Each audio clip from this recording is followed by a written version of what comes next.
আসসালামু আলাইকুম, আশা করি সবাই ভালো আছেন। একটা ফ্রিজিয়ান গরু, খুব মিশুক টাইপের আর কি, যদিও রাগ বেশি, কিন্তু কাছে গেলে অটোমেটিক কাছে চলে আসে অবশ্য। আয় এদিকে এদিকে, মাথাটা তোল, তোল মাথাটা তোল। হুম,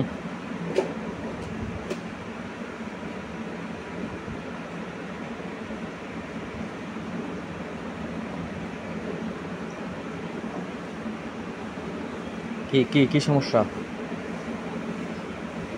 কি ওখানে কি পায়ের কাছে কিছু খুঁজতেছে মনে হচ্ছে। যাই হোক, কি তোর কি ঘুমানো হয়েছে? বিশ্রাম হয়েছে, বিশ্রাম হয়েছে।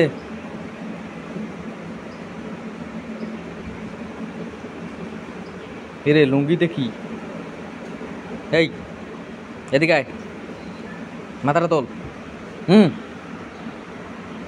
মাথাটা তোল।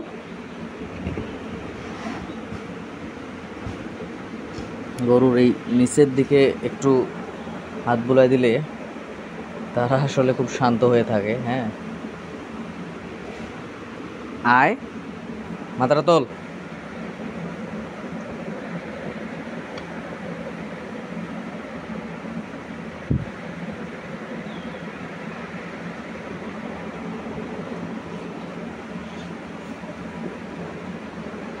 থাক থাক থাক, ওটা লাগবে না, থাক। ওর কাছে আর বেশ কিছুক্ষণ থাকলে উঠে পড়বে।